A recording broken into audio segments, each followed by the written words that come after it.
Welcome everyone this evening to the annual Lord Marshall Memorial Lecture at Birkbeck. I'm Dr. Jeff Walters, Dean of the School of Business, Economics and Informatics, and it's my pleasure to welcome you all, staff, students, alumni and guests, to this evening's online lecture hosted by the Department of Management. A special welcome also to our guest speaker, the Right Honourable Kwasi Kwarteng MP, Secretary of State for Business, Energy and Industrial Strategy, and also to Rachel Neiman, and thank you to both for giving us their time to have a conversation around Kwasi's role as the Secretary of State and the topic of net zero. The commitment to reducing greenhouse gas emissions as set out in the recent carbon budget demonstrates the UK government's ambitious climate change target. The challenge will be how we meet these ambitious targets through collaboration between various sectors, for example, government and the private sector. But it's also clear that universities will play an important role in providing education and the skills needed to support the green industrial revolution. Of course, this also requires individuals change behaviours. Again, something that education from primary schools through to universities has an important role to play, ensuring that future generations are educated and informed about the critical importance of addressing climate change and how individual changes to lifestyles play an important contribution. I look forward to listening to Kwasi and Rachel discuss this.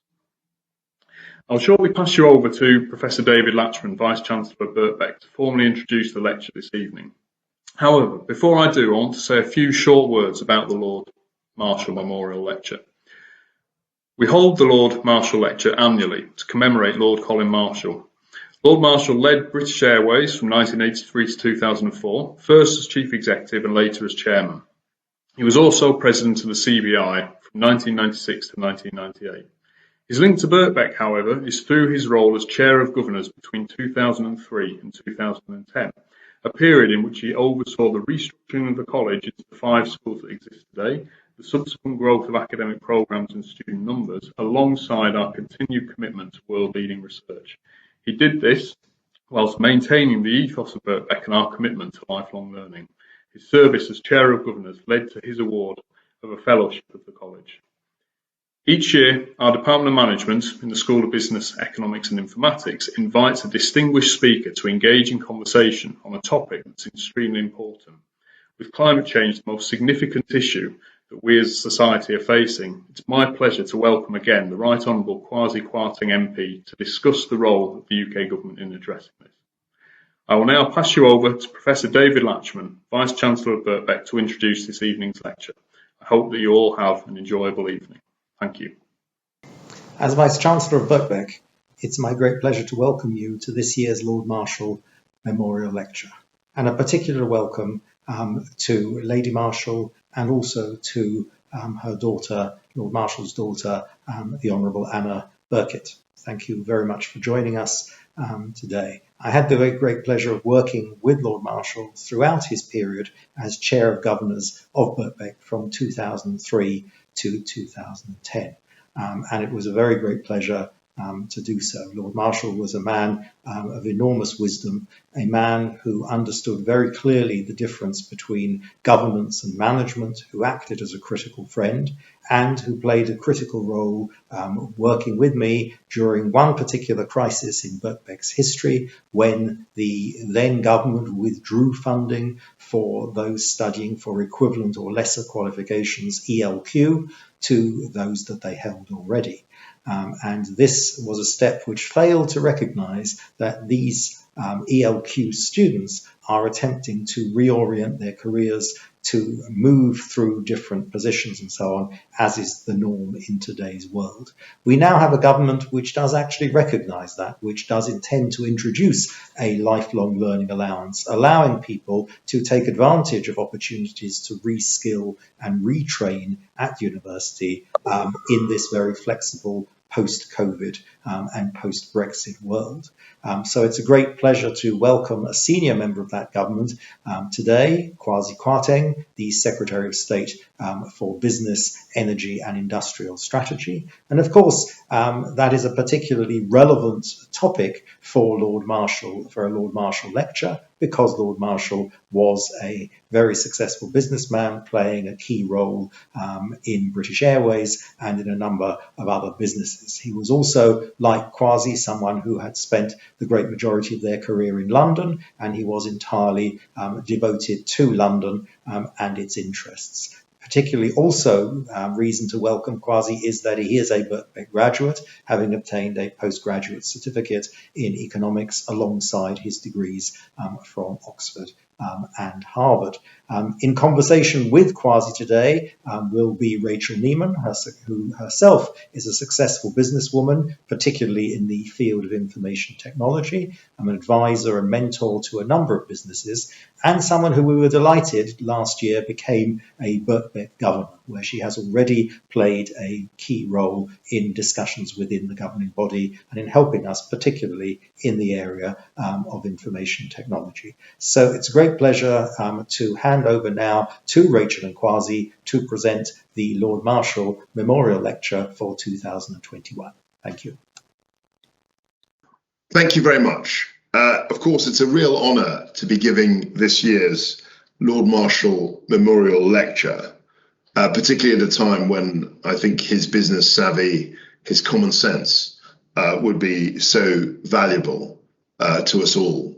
I remember Lord Marshall particularly in his roles in British business, and I think his loss was a great one. As we emerge from COVID, and the UK, I think, is now taking a global role, particularly in the fight against climate change. We are president of the COP26. But as we emerge from COVID, I think we're very focused on trying to rebuild the economy in a better way. Build back better is obviously the phrase. And the key to this, in my view, is a just transition, an energy transition where we can decarbonize our economy, but do it in such a way that the broad mass of people, particularly very vulnerable people, can take part in that transition as well. And I think when I look at Britain today, I think we have done a reasonable job in the decarbonisation agenda. I consider where we were in 1990, and of course 1990 is the base year from which carbon reductions are calculated. And I look back at 1990 and I can see that today in 2021 we've reduced carbon emissions by something like 45%, while we've grown our economy by 75%. So we've shown quite demonstrably that we can reduce carbon emissions while growing the UK economy. And I think that's an impressive record. Now, we can certainly do a lot more. But when I look around at other G7 countries, at other countries that are leading the world in economic development, I don't think I see any country in the world which has done such a strong record in decarbonisation. I was very pleased as Energy Minister at the end of last year that the Prime Minister announced his 10-point plan, which I think is a very good roadmap, gives very good milestones towards reaching a net zero. And just to recap, just running very quickly through the 10 points, you can see that they cover a huge range and a huge ambition across our economy. So the first of them related to offshore wind. The second was all about hydrogen and the targets that we were setting in hydrogen. The third was about nuclear power. The fourth was the very ambitious EV rollout. The fifth point related to a greater use of public transport and physical activity like cycling and walking. The sixth point related to decarbonising shipping and aviation. As I recall, the seventh point was about buildings, decarbonising buildings. And of course, the eighth was about carbon capture, the ninth about increasing our ambitions for nature in terms of planting trees. And the 10th was all about green finance. These 10 points, I think, were very comprehensive and provided a really world-beating plan for decarbonisation. Now, in decarbonisation, my role as is now as business secretary. As energy minister, I was largely responsible for energy policy within government and driving the net zero agenda within the department and across Whitehall and nationally. As Secretary of State for Business, obviously, I've got a business, energy and industrial strategy. I've got an energy focus, maintain that energy focus. But of course, there are wider stakeholders. There are even more sectors of the economy that I'm responsible for. And it's very clear to me, as I speak to businesses in my new role, that the net zero agenda is something that they're interested in. We've got an excellent ambassador, COP26 ambassador to business in the form of Andrew Griffith, an MP who has extensive business experience. And it's clear to me that businesses are very, very interested in getting involved and getting behind the net zero agenda. And I've said repeatedly, as energy minister and also as business secretary, that there's no way that we can get to where we want to be. There's no way we can achieve net zero without an active participation and investment from business. So I think that the combination of business and government is absolutely vital to reaching net zero. I think this is a cross-generational challenge. It's a strategic objective which cannot be reached cannot be achieved without collaboration, close working across the whole of society. And that does involve a very active dialogue between government, the business, the private sector, and also citizens, individuals. I think that's an important part too. And it's not just about the usual suspects in business, not just about the big companies, the Unilevers of this world, the big digital companies. It's about small business as well. And I think Andrew's done a really good job as business ambassador for the COP26 in engaging small business. And I was very pleased to attend a launch in this way, initiative for small businesses to get behind COP26 to push the net zero agenda. This initiative was launched at the end of May, and I was very pleased to see Andrew and also the Prime Minister in the garden at Number 10, really initiating this collaboration, and also the awareness, trying to drive the awareness of net zero with small and medium-sized enterprises. I think business can do a lot more. I think government can do a lot more. And our job as government is to make that awareness more widespread so that we can make the transition to net zero easier and more understandable for business. As I mentioned, the 10-point plan, I think, was very comprehensive, but that's not the be-all and end-all.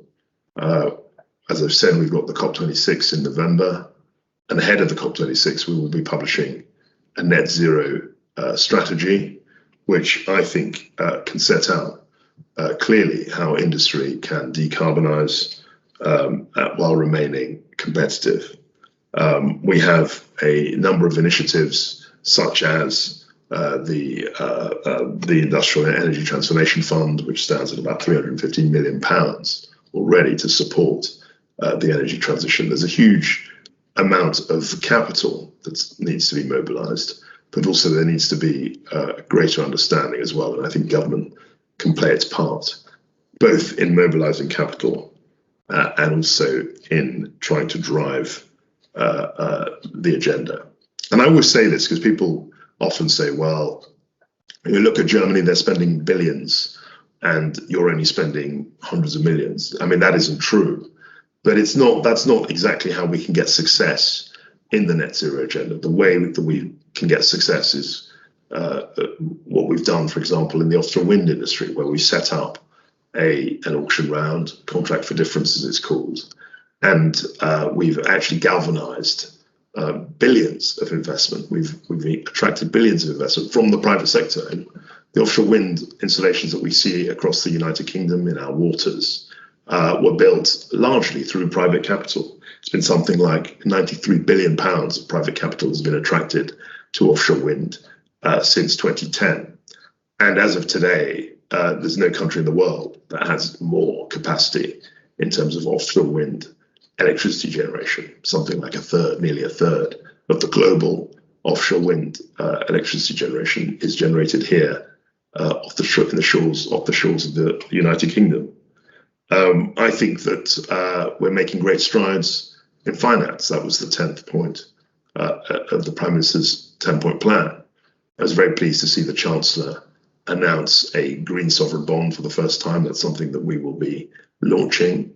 And also, he announced that TCFDs, the Task Force on Climate-Based Financial Disclosures, would be their recommendations would be fully mandatory across the economy before 2025. I think this is potentially a huge revolution in the way finance is conducted and in the way investors look at assets. And clearly across the world, there's a huge appetite from investors for clean assets, for greener investment. And that's something which I think the UK is in a good place to be at the forefront of. Today in 2021, I'm very pleased to be addressing you in this lecture. I have very fond memories of being a student at Birkbeck College. I was studying for what was then called a postgraduate certificate in economics. I understand it's now been upgraded to a postgraduate diploma. We worked very hard, lots of very brilliant professionals on the program. And I'm very pleased that what I learned there has been of real use in terms of the economy, in terms of my role as the business secretary. I had a history PhD, but I felt that I wanted some more economic knowledge.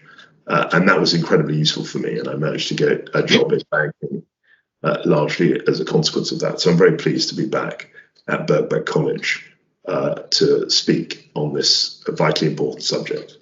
Lastly, I just wanted to say that, of course, I'm a great believer in the power of business. I think British business is in a very strong position. We're coming out of the COVID pandemic. The vaccine rollout has been successful. We managed, after all, to get a trade deal with the EU, which many people said would be impossible. And I think that the prospects as we go into the second half of 2021 are bright. The vaccine rollout, the fact that the Brexit, never-ending Brexit discussions have abated. It's not completely over, but the deal has been struck with the EU. And also, I think the prospect of COP26 in November and the leadership we're showing in the green industrial revolution, the fight against climate change, all of these things, I think, point to a more successful 2021 than 2020 was. And I think there's a renewed optimism, energy and enthusiasm as far as investors, business people, individuals are concerned relating to the prospects of the British economy. Thank you. Thank you very much, Secretary of State, for that fascinating speech covering such a wide range of topics, and for ending on such an optimistic note. After the year that we've had, I think we all need that spirit of optimism. Now, you mentioned the G7, and of course we've recently hosted the G7 summit. That summit set out a clear vision for a net zero world and some very ambitious targets. But it's also been criticised for perhaps not going quite far enough. Do you agree with that assessment? I think it's fair for people to say that we could go faster.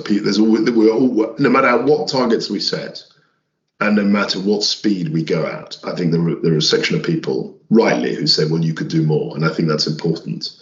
But what we have to do in government is bring people with us. And I think that government will always be slightly behind the most ambitious segment of the population. I think we could be doing a lot more. I think we're doing a lot more, but there's still plenty more to be done.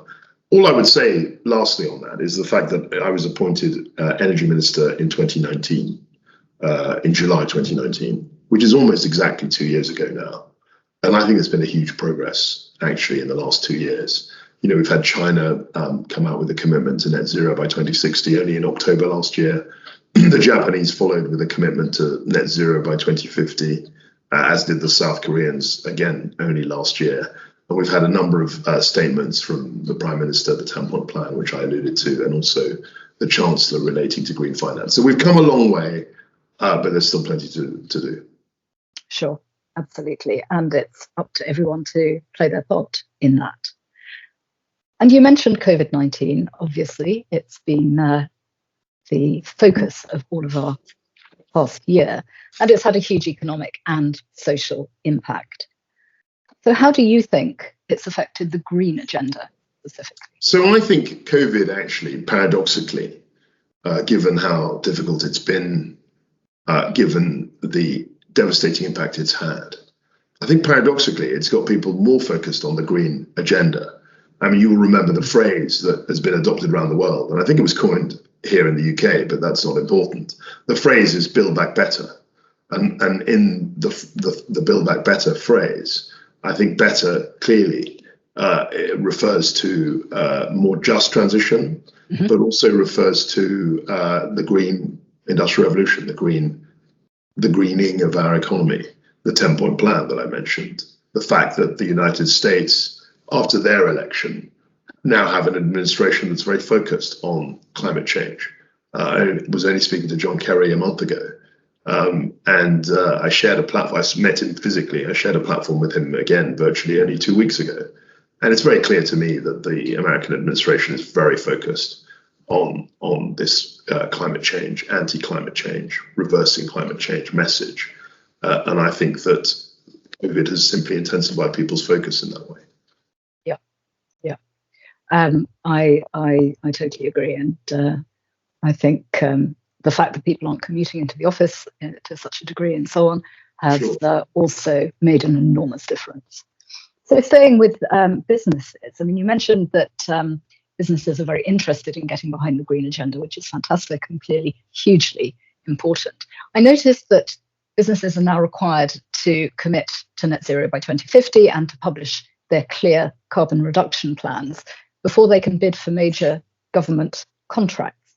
How is government going to support particularly the SMEs who may struggle to meet these requirements? I think, Rachel, that this is a critically important issue.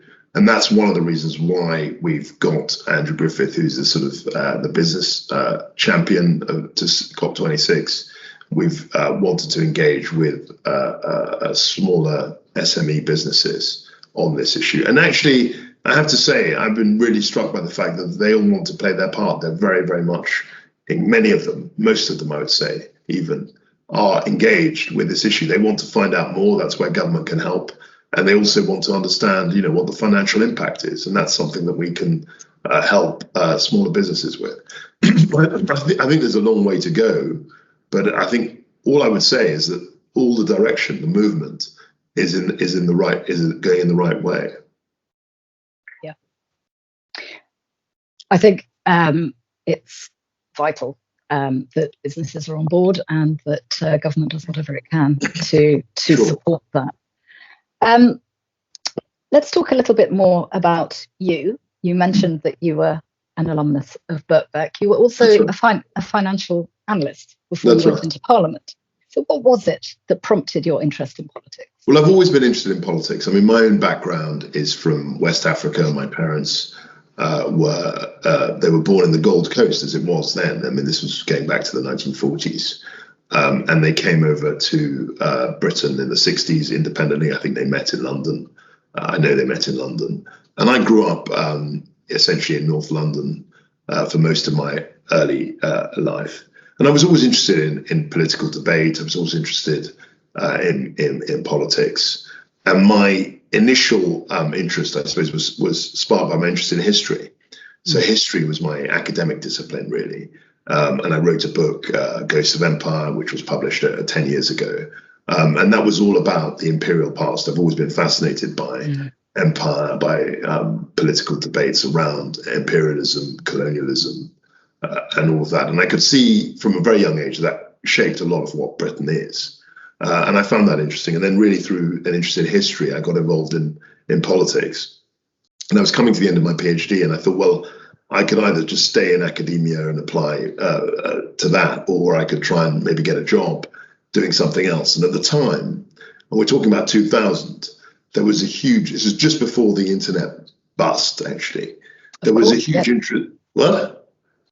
I said, yes, of course, absolutely. It was 21 years ago now. And I was finishing my PhD, and I was writing it up, and I thought I wanted to learn more about economics. So I signed up. I think I saw it on the Tube advertised, as I recall, a course in Birkbeck, which fitted in because it was an evening course.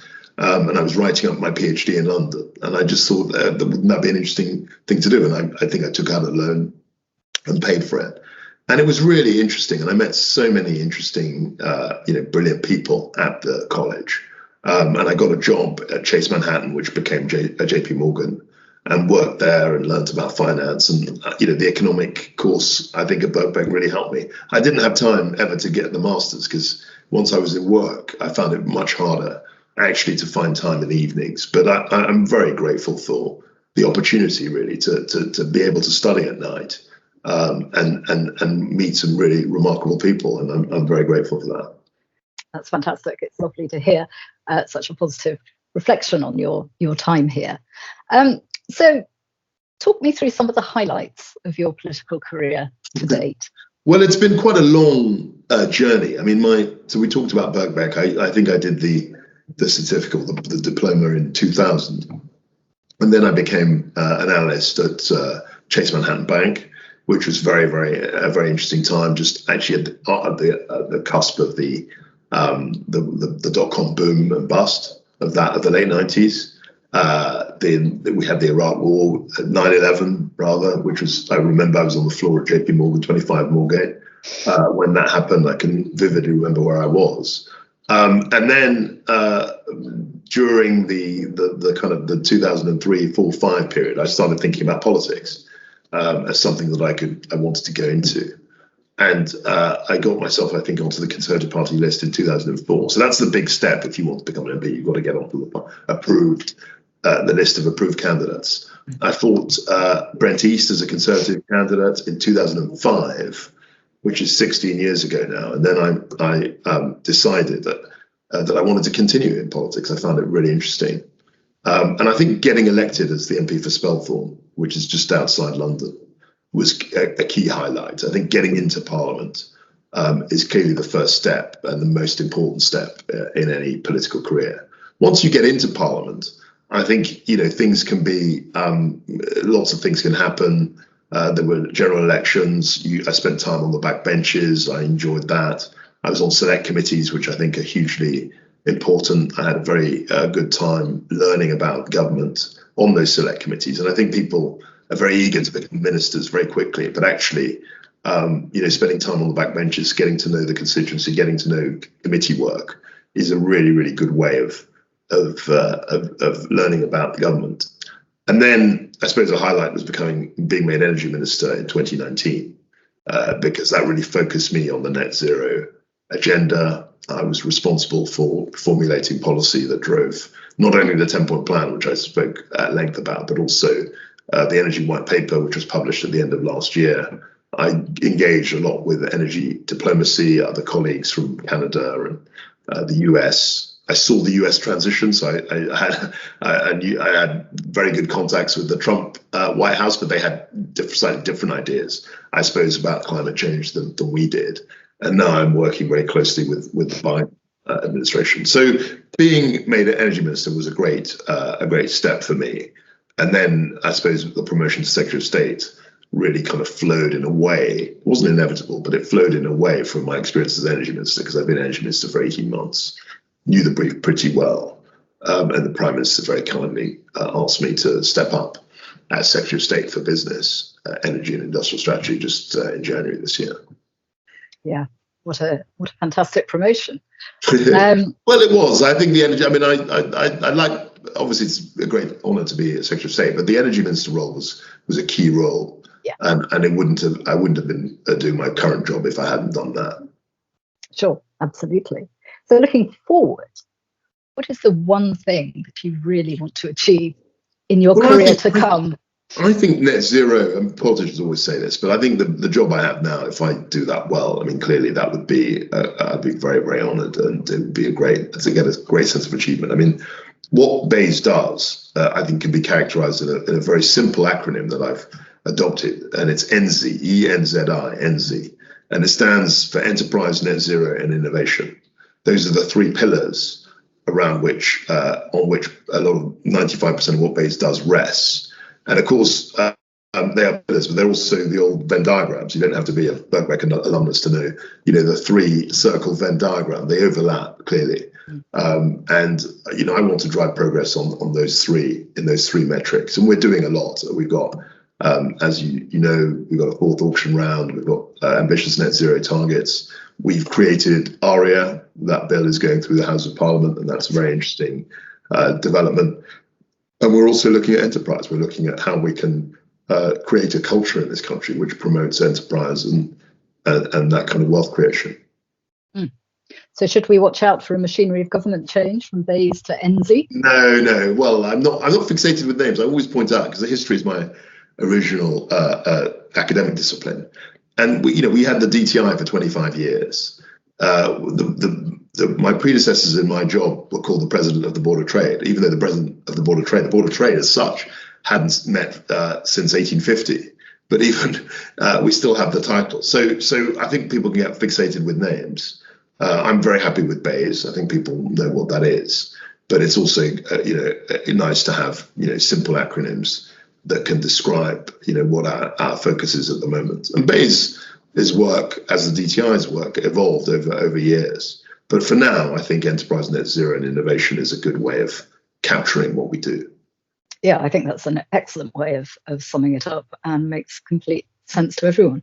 Thank you. So just going back to net zero, going back to the very start of your talk, what do you think is the most important thing that people watching tonight's lecture could do to support our target by 2050? I think finding out more, and the government should be reaching out in that, looking on websites, finding out more is something that every citizen, I think, should be doing.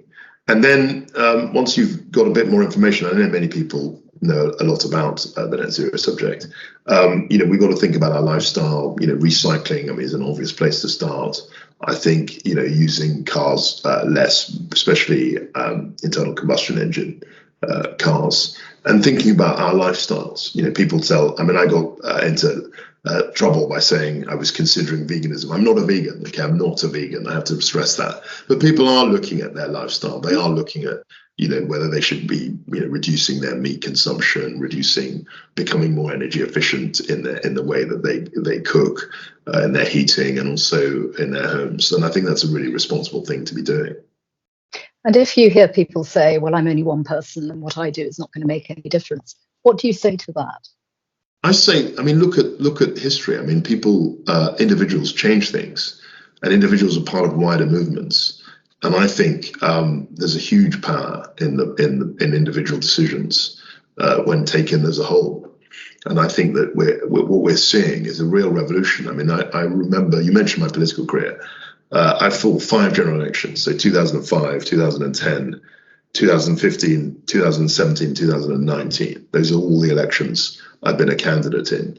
And I was struck that in 2019, these issues, decarbonisation, climate change, they really were raised on the doorstep in a way that they hadn't been in previous elections. So clearly something's happening. People are getting more aware and they want to do their bit to help. And I think as individuals, we can be part of that.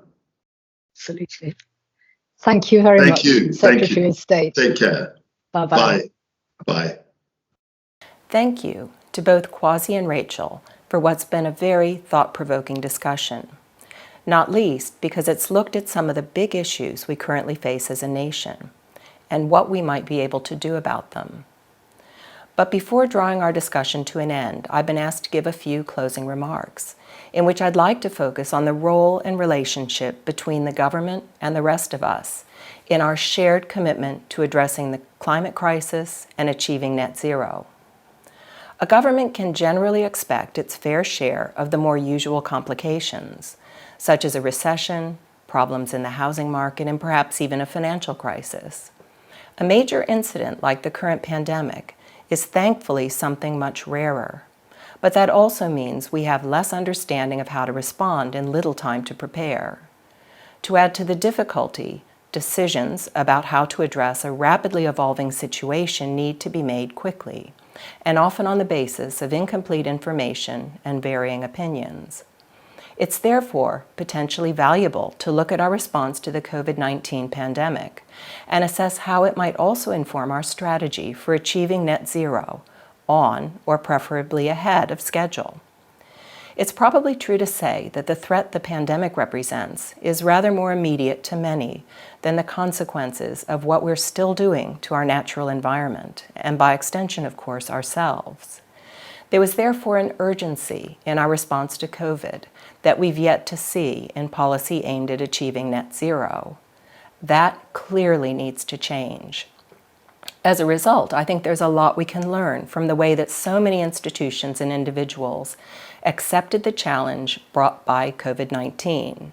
We networked and cooperated as a matter of urgency to find ways of getting the UK through the crisis, each providing their own particular capabilities and skill set. Those institutions included government, because there are certain things that only a government can do, particularly when it comes to supporting the development, testing, approval, and distribution of vaccines, and the funding of new medical equipment in an emergency situation. The government also enabled logistical support from the armed forces when the NHS's privatized global supply chains broke down under the pressure. And it's the only institution that can change the legal framework. But the government on its own cannot easily reverse engineer a CPAP-assisted breathing device, build a prototype, vastly improve its performance, and then have it in production within weeks, and finally open source the design for global use. However, in response to the government's call for assistance during the COVID crisis, Formula One teams, working with universities, health organizations, and other specialist businesses, did all that and more.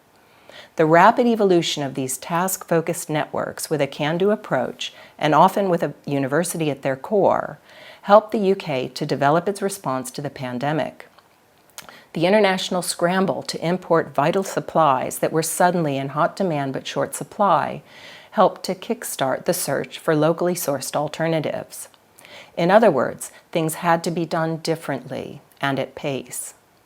All this demonstrates that targeted government policy and cooperation with other institutions is essential to successfully address crises that demand such major change, and this includes the achievement of net zero.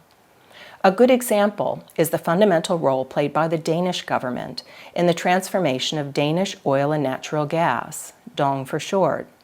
DONG was once responsible for some 30% of Denmark's CO2 emissions, but now, less than a decade later, it's changed its name to Ørsted, one of Denmark's best-known scientists and innovators, and it's a £25 billion renewables company that provides many green jobs. Similarly, in the UK, policy change will mean the end of gas-powered boilers in new build houses from 2025. However, although essential, policy is not in itself sufficient. It must be supported and partly shaped by those already addressing the many areas where we'll need to do things differently. Numerous innovative ideas are emerging from both private companies and universities, like use of the new Dearman engine-powered chillers to replace diesel equivalents in the supply chain for refrigerated food.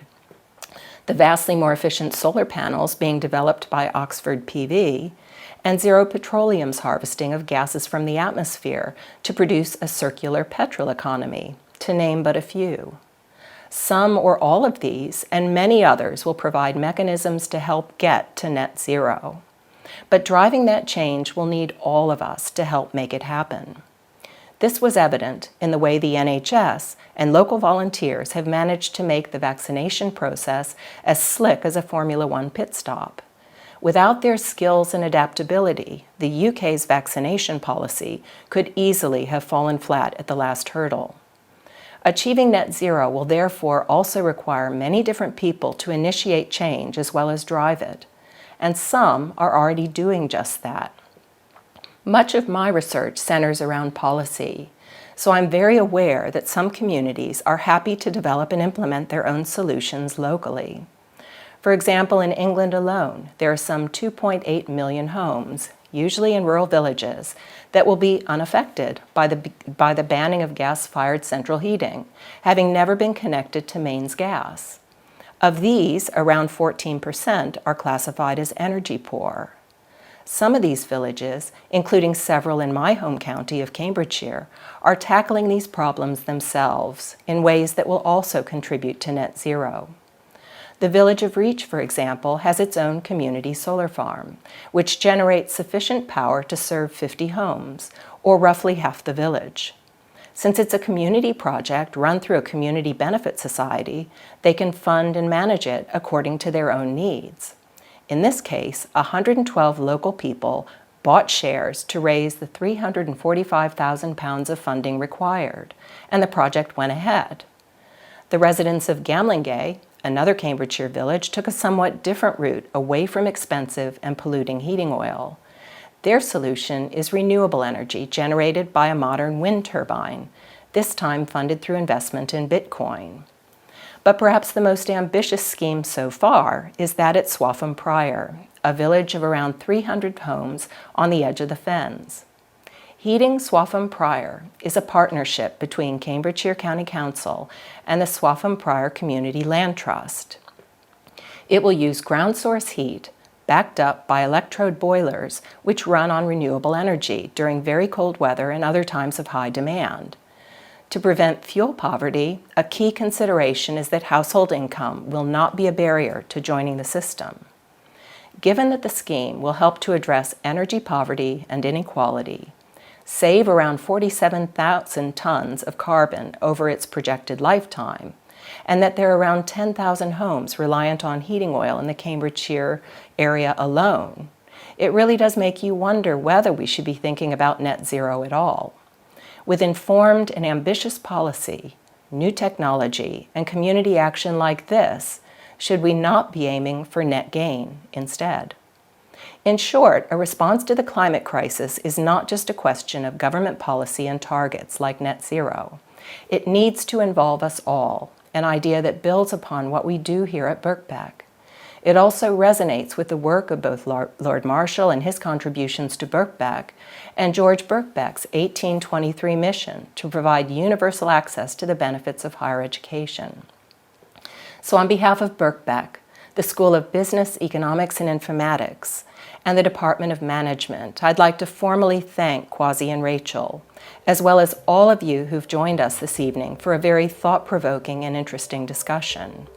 And I look forward to welcoming you back to Birkbeck in person in the hopefully very near future. Thank you.